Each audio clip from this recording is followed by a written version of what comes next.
Mr. President. Chair recognizes the senator from California. Mr. President, a little more than a couple hours ago, my friend and colleague, Senator Alex Padilla, attended a press conference in the federal building in Los Angeles, being held by the Secretary of Homeland Security, Kristi Noem. Instead of treating him with respect, instead of answering his questions, he was grabbed by her security detail. He was physically forced from the room, forced to the ground, his arms pinned behind his back. This assault on a member of the U.S. Senate is unlike anything I have ever seen, perhaps unlike anything anyone in this chamber has ever seen. And it crystallizes the threat posed to our country and its democracy. If the administration can so mistreat a member of this body, what can it do to every other American? What can it do to every other resident of the United States of America? What can it do to you? What can it do to your neighbor and to your community? The abusive treatment of Senator Alex Padilla, however, did not take place in isolation. It took place at a time of heightened tension in Los Angeles and around the nation. Earlier this week, I returned from my home in Los Angeles, a city in which thousands have peacefully protested the administration's harsh immigration policies, and in which the president has ordered the mobilization of thousands of National Guardsmen and hundreds of Marines in order to deal with a few hundred vandals and miscreants that local law enforcement was more than capable of subduing. And the question is, why? Why order in the military if they are not necessary? Why order in the military over the objection of local and state officials? Why go to the expense? Why go to the trouble? Why undertake such an obvious provocation? Why, in a city of over 500 square miles, did Donald Trump believe it was necessary to escalate so dramatically over the vile acts of a small number of people in the space of a few blocks? These are some of the questions I imagine that Alex Padilla wanted to ask the Secretary of Homeland Security. But now today we must add one more question. Why would they treat Senator Alex Padilla with such forceful and disgraceful disregard, forcing him to the ground? Why? And the answer involves failure and distraction and disrespect and disregard.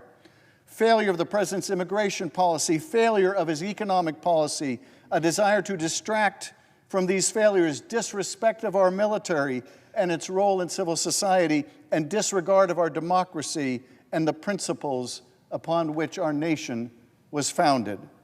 Let's start with failure, the failure of Donald Trump's immigration policy, the failure in particular of his promise to deport massive numbers of violent criminals, a failure that was inevitable because it was based on a lie, a foundational lie, foundational to his campaign and to his presidency, the original lie of the Trump campaign, the one he spoke as he descended the golden escalator in 2015 and suggested to the American people that most of the folks coming to this country as immigrants and migrants were murderers and rapists and violent criminals bent on doing harm to the American people.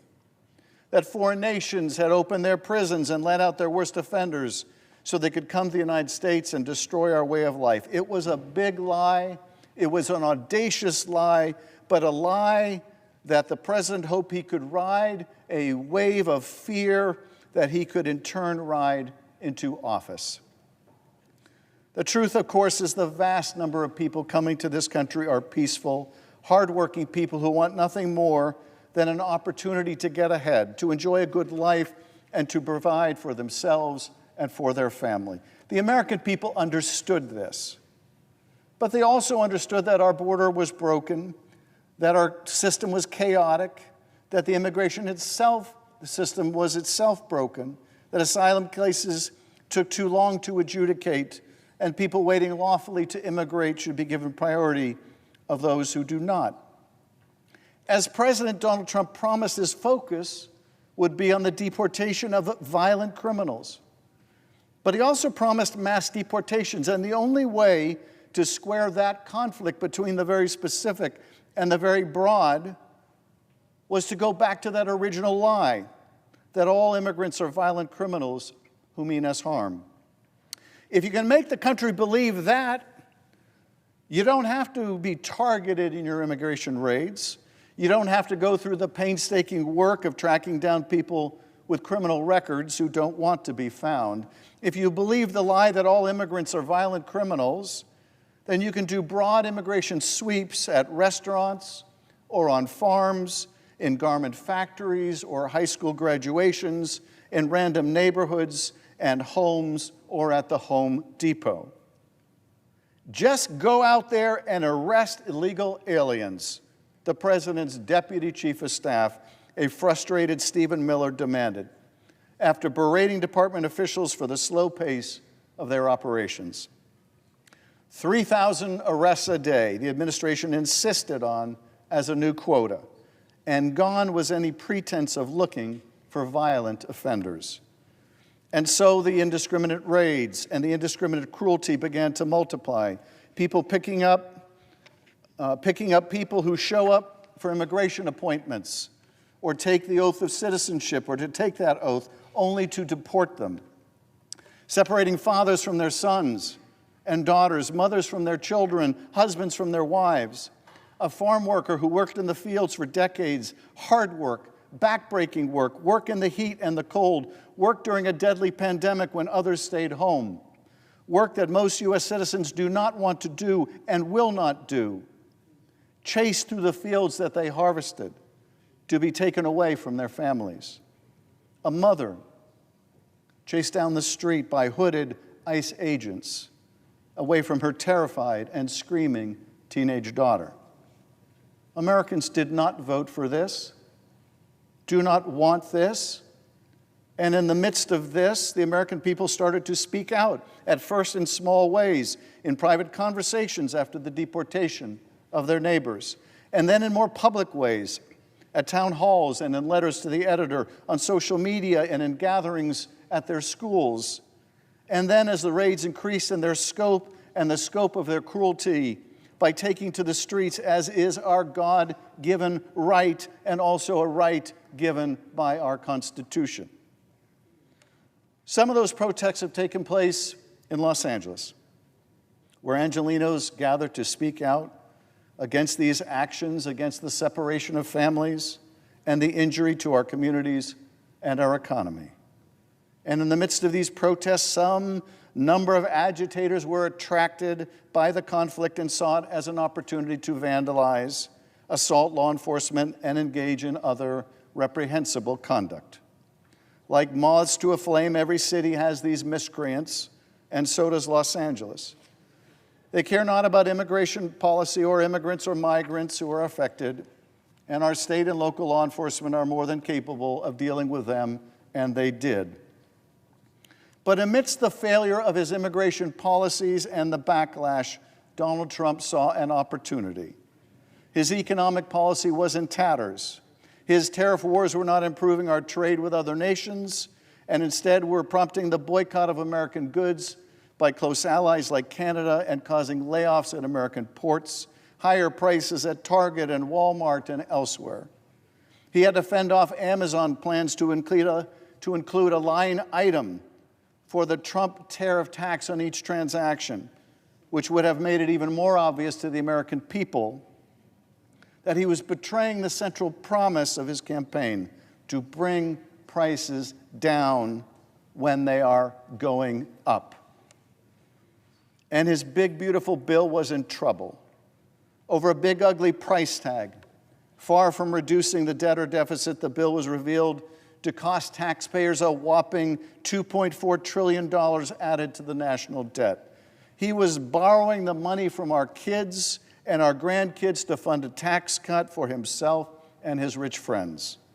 Even the world's richest man, and heretofore the president's biggest benefactor, Elon Musk, called the bill a disgusting abomination and made it clear that Republicans should be ashamed of voting for it. And the opportunity Donald Trump saw in all this failure was this: call in a distraction, call in the troops, call in the Marines, not to save a city, but to save himself from drowning in failure. And so he did. 4,000 troops from California's National Guard and 700 from the Marines. And the reaction in Los Angeles, of course, was the one that he desired. Escalation, not de-escalation. More conflict, not less. More chaos, and the kind of chaos he thrives on. The kind of chaos where the insurrectionist come president, the man who, on his first day, pardoned hundreds of criminals who beat police officers, could somehow try to reclaim the mantle of a law and order president. It has not worked. It will not work. Americans have a long memory and will not soon forget the images of January 6th, when the president sat calmly in the White House dining room, dining on burgers and fries while our Capitol Police were under assault. And the same man who called in the Guard to handle a comparatively small number of criminals and vandals in LA refused to call in the Guard to stop thousands of them from ransacking this Capitol. The last time a president called in a National Guard over the objection of the governor of a state was in 1965, when the segregationist governor of Arkansas ignored a ruling of the Supreme Court and refused to integrate the schools in that state. Lyndon Johnson did so to avoid violence and to protect the students trying to attend. Those circumstances could not be more different than today, when our president has called in the Guard knowing it is more likely to provoke violence than to stop it. We must reject any thinking of our cities as a battle space, that our uniformed military is called upon to dominate, a Secretary of Defense once said. At home, he said, we should use our military only when requested to do so, on very rare occasions by state governors. Those are the words of Donald Trump's Secretary of Defense, not Pete Hegseth, of course, not the Fox News version of a defense secretary, and not the Trump defense secretary before him or the one before that. No, those were the words of the first Trump defense secretary, James Mattis, perhaps the only Trump cabinet member in his first term or the present term to leave his office with a stronger reputation than before he arrived. Militarizing our response, Mattis said, sets up a conflict, a false conflict, between the military and civilian society. It erodes the moral ground that ensures a trusted bond between men and women in uniform and the society they are sworn to protect, and of which they themselves are a part. Keeping public order, he said, rests with civilian, state, and local leaders who best understand their communities and are answerable to them. Now, in California, we love our National Guard. We revere them as we do the Marines. The Guard is always there when we need them. During fires and floods, after devastating earthquakes, they serve us at home and abroad, always protecting our interests, our lives, our homes, and our freedom.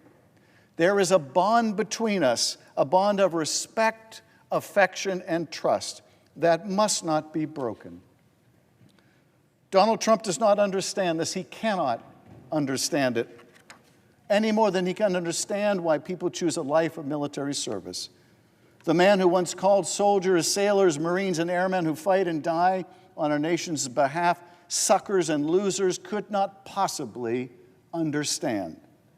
Nor does he care about misusing them if it suits his personal or political interests, as his partisan, disrespectful, and inflammatory speech at Fort Bragg makes clear, as does his commandeering of the military for a costly parade to celebrate his birthday this weekend. Now, there is a birthday worth celebrating this weekend, but it is not the president's, and that is the 250th anniversary of the U.S. Army, an army that my father was very proud to serve in. We can and should honor the Army, but a celebration of the vanity of a president who does not himself celebrate the military but only his control over it, that is not a cause for celebration. Our founders understood the need to insulate the military from internal domestic affairs. from the raucous and often divisive nature of the political process, dominated by party or faction. For centuries, too, so has this Congress, prohibiting the use of the military for domestic law enforcement purposes, except for narrow, very narrow circumstances of rebellion and insurrection. This is vital not only for the protection of the country from a man who would abuse the military to become a king, but also to protect the military from the lack of trust that would accompany its subversion to a partisan end. Our country is approaching its 250th birthday. It is worth remembering why we chose to separate ourselves from our British masters. The preamble of the Declaration of Independence is familiar to us all in its poetic recitation of truths that are self-evident. But what has been lost to us over time were the long list of grievances set out in that document, grievances that drove the impetus for revolution. The history of the present King of Great Britain, it reads, is a history of repeated injuries and usurpations. This is what our founders wrote, all having in direct object the establishment of an absolute tyranny over these states. The Declaration provides, in its list of grievances, quote, he has obstructed the administration of justice. He has erected a multitude of new offices and sent hither swarms of officers to harass our people, they enumerated. He has made judges dependent on his will alone, our founders charged. For cutting off trade with all parts of the world, they objected. For depriving us in many cases of the benefits of trial by jury, they declared. For transporting us beyond seas to be tried for pretended offenses, they cited in words all too prescient for today. He has kept among us in times of peace standing armies without the consent of our legislatures, quartering large bodies of armed troops among us. He has affected to render the military independent of and superior to the civil power. All of these grievances, so vivid at the time of revolution, our revolution, are so vivid today. And today they can be distilled into a single image, that of Senator Alex Padilla on the ground, face to the ground, and in handcuffs. If you are looking for an image of our democracy in handcuffs, look no further. America, we have a choice. We can rededicate ourselves to the vision of our founders, one born of struggle against autocracy, one pledged to a form of self-governance that elevated the people over the powerful, that believed we possessed sufficient virtue to be self-governing, that we did not need to be governed by a despot. We can rededicate ourselves to that vision, or we can continue to travel down our present path of incivility, of division, of might, not making right, but making wrong, a celebration not of self-governance, but of self-destruction. I believe in this country. I believe we are a great country because we have always strived to be a good country. I believe in this country because of good people like Alex Padilla. Wonderful people, beautiful people, courageous people, patriotic people. Alex Padilla's story is the story of all of us, the story of what's possible in this country. He is a good and decent man. He is a great and capable senator. He deserved better than what he got in that federal building in Los Angeles. The American people deserve better than what he got in the federal building in Los Angeles. Let us remember ourselves. Let us remember who we are. We're the country of Jefferson and of Lincoln and of Washington. We are the country of John Lewis, and we are the country of giants. We stand on their shoulders. We owe our life, our liberty, the opportunity to pursue happiness to their brilliant legacy. We have come to the rescue and liberation of other worlds, of other parts of this globe. We have fought for democracy. We have championed democracy and human rights. We believed in treating others as we would treat ourselves. This is who we are. Alex Padilla face down in a federal building, forced to the ground by agents of the Secretary of Homeland Security. This is not who we are. I can't help but think of the words of my late and wonderful colleague Elijah Cummings, because they have always been such a potent reminder, we are better than this. We are better than this. We are not a country that sends the Marines into a city, not to restore order, but to create disorder. We are a better country than that. We are not a country that needs to have a parade honoring our president, to showcase our military might on his birthday. We are a better country than this. There have been giants who have served in our military. There have been giants that have served in this body. Great people. Come from all different backgrounds. And the strength of this country is that is still so possible. You can come from any beginning and end up here. And we've been a country that has welcomed people from around the world because we've understood they bring their genius and their work ethic and their striving with them, and it has lifted our country forward.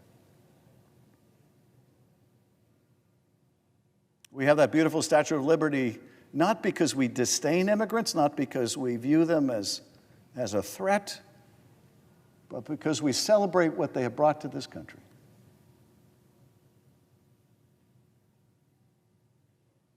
And I think in the last several years we have forgotten who we are. And every now and then we just need to step back from the abyss and remind ourselves of where we came from, and that in this greatest nation on earth, what is possible.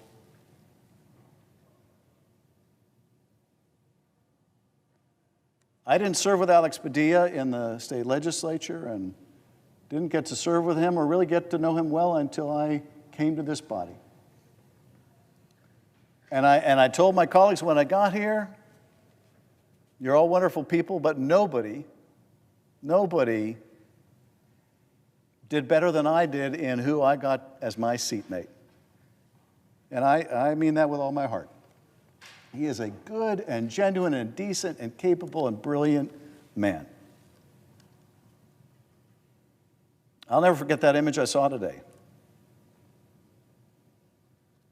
Because to me, it's the image of what's best in this country being brought to the ground. And so, Mr. President, I ask every member of this body to think about the legacy we've been charged with protecting and what we're going to do from this day forward to make sure that this incredible experiment in self-governance continues, and that we never see an act like we saw 2 hours ago take place again in the United States of America. And Mr. President, I yield back.